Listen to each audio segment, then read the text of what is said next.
आज हरिद्वार महाकुंभ का शाही स्नान है, जिसमें बड़ी संख्या में साधु संत हिस्सा ले रहे हैं। साधु संत किन जगहों से होकर गुजरेंगे और कैसा होगा आज का नजारा, देखिए हमारी ये रिपोर्ट।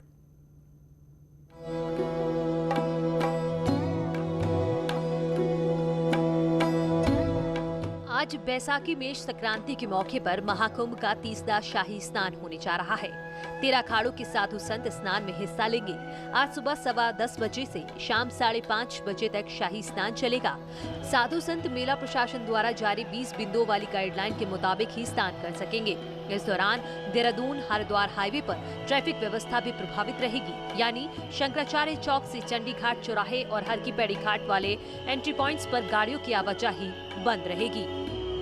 13 में से 10 अखाड़े अपनी शोभा यात्रा के लिए शंकराचार्य चौक से जाते हैं, लेकिन 3 अखाड़े अपनी शोभा यात्रा के लिए चंडी चौक से अपनी शोभा यात्रा निकालेंगे और हर की पैड़ी तक पहुंचेंगे। 13 में से 10 अखाड़े जहां अपनी शोभा यात्रा के लिए शंकराचार्य चौक पर जमा होंगे, वहीं 3 अखाड़े इस चंडी घाट चौराहे पर इकट्ठे होंगे, यानी 3 अखाड़े निर्वाणी, दिगंबर और निर्मोही अखाड़े। यहीं से शोभा यात्रा उनकी शुरू होगी और यहां से सीधे होते हुए हर की पौड़ी घाट तक पहुंचेंगे। इस दौरान जो ये पूरा देहरादून हरिद्वार रोड है, पूरी तरीके से यातायात के लिए बंद रहेगा और जो पुलिस के जवान हैं वो चारों ओर मुस्तैद रहेंगे और शोभा यात्राएं इसी रास्ते से सीधे निकलते हुए हर की पौड़ी घाट की तरफ बढ़ेंगी।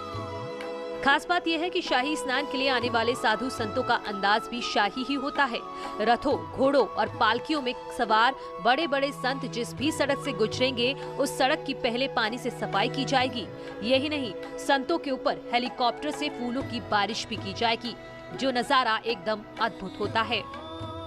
खास बात यह है कि साधु संतों की पालकियां यानी झांकियां जब जब सड़कों से होकर के गुजरती हैं इस पेशवाई के दौरान, तो सड़कों की सफाई एक टैंकर के जरिए करवाई जाती है और सबसे ज्यादा दिव्य और अद्भुत नजारा तब हो जाता है जब हेलीकॉप्टर के जरिए गुलाब के फूलों की बरसात होती है।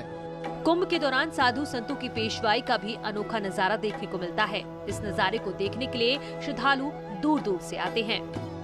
पेशवाई के दौरान साधु संतों का वैभव देखने लायक होता है। विशेष तौर पे निरंजनी और जूना अखाड़े के जो साधु परंपरा से जुड़े हुए अखाड़े हैं, उनकी जो पेशवाई निकलती है वो देखने लायक होती है, क्योंकि इनके जो नागा साधु हैं वो अपने आप में बिल्कुल अद्भुत छटा बिखेरते हैं, जो कुंभ की एक तरह से जान होती है। और इन्हीं को देखने के लिए लाखों श्रद्धालु, करोड़ों श्रद्धालु इस महाकुंभ में पहुंचते हैं।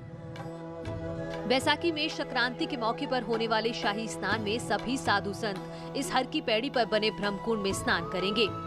13 के 13 अखाड़े बारी बारी से इस घाट पर आएंगे और स्नान कर अपनी अपनी छावनियों में चले जाएंगे। हरिद्वार से न्यूज़ 18 के लिए शैलेंद्र नेगी की रिपोर्ट। और सीधे हम आपको महाकुंभ की नगरी हरिद्वार लेकर चलते हैं, जहां से हमारी संवाददाता भारती सकलानी हमारे साथ सीधे जुड़ रही हैं। भारती, आस्था के रंग अलग अलग तरीके से महाकुंभ की नगरी में देखने को मिल रहे हैं। आज शाही स्नान का मौका है, क्या तस्वीरें वहां पर आप देख रही हैं और कितने बजे से शाही स्नान शुरू होगा?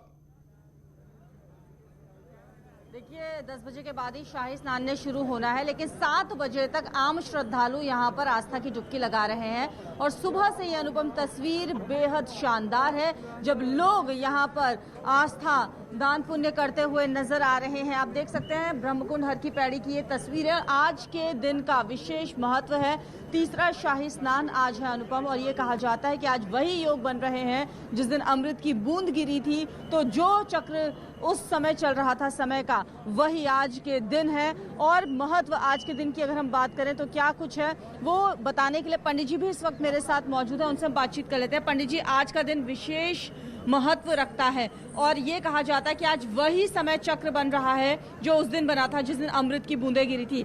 आप बताइए, जो लोग घर बैठे हुए हैं उनके भी समझ में आए और जो यहाँ नहीं आ पाए हैं आज के दिन के महत्व को। पहले तो आपके सभी दर्शकों को इस पवित्र महाकुंभ की हर की पौड़ी ब्रह्मकुंड से हार्दिक शुभकामनाएं। निश्चित तौर पर आज ही का वो पवित्र दिन है। भले ही अभी तक 2 स्नान पूर्व के शाही स्नान वो व्यवस्थागत प्रशासन अपने हिसाब से करता है, लेकिन जो कुंभ का एक्चुअल स्नान है, जिस दिन जो अमृत छलकाता अर्थात कुंभ राशि में जो बृहस्पति प्रवेश करते हैं और सूर्य मेष राशि में, वो ये आज का ही दिन है। और इस दिन स्नान करने के लिए सनातन परंपरावादी लोग, विश्व भर में बसे हुए लोग यहाँ स्नान करने के लिए आते हैं। और विशेष तौर पर उन संतों का दर्शन करने के लिए आते हैं जो हमारे यहाँ गुरु की परंपरा में और साथ साथ जो ब्रह्मा विष्णु महेश और इन सब की अवधारणा और कृतज्ञता व्यक्त करने के जो सारे विषय होते हैं उनको उनका ध्यान और समर्पण करने के लिए यहाँ लोग आते हैं। इसलिए आज का सबसे पवित्र दिन है। ऐसा कहा जाता है सहस्त्रम वैशाखे स्नानम माघ मासे स्नानि च वैशाखे नर्मदा कोटि कुंभ स्नाने तत्फलम, अर्थात कार्तिक के 1000 स्नान, माघ के 100 स्नान एवं नर्मदा में वैशाख मास में किए जाने वाले करोड़ों स्नान का जो पुण्य फल मिलता है वो मात्र हरिद्वार के इस कुंभ स्नान में करने से मिलता है। पंडित जी, आज ये भी कहा जाता है कि देवी देवता भी आज स्नान करने के लिए आते हैं इसी ब्रह्मकुंड प्रत्यक्ष बिल्कुल निश्चित तौर पर यहाँ पर देखा जा सकता है। प्रत्यक्ष और अप्रत्यक्ष रूप से हमारा कहने का मतलब ये है कि कुछ लोग तो दिखते हैं और कुछ लोग ऐसे हैं, अर्थात जैसा कि कहा जाता है इदम ब्रह्मा इदम विष्णु इदम देवो महेश्वर इदमेव निराकारम निर्मलम जानवे दल। ये जो भगवती गंगा है ये तीनों रूप में प्रभा होती है। तो यहाँ पर इस प्रभावान भगवती में स्नान करने के साथ साथ जो उन प्रभु के प्रति कृतज्ञता व्यक्त करने वाले सभी लोग हैं, जो उन सभी देवी देवता भी हैं और साधारण नागरिक भी हैं। और उसी प्रकार हम लोग कहते हैं गुरुर ब्रह्मा गुरुर विष्णु गुरुर देवो महेश्वर, जो ये गुरु के वेश में जो हमारे सनातन परंपरा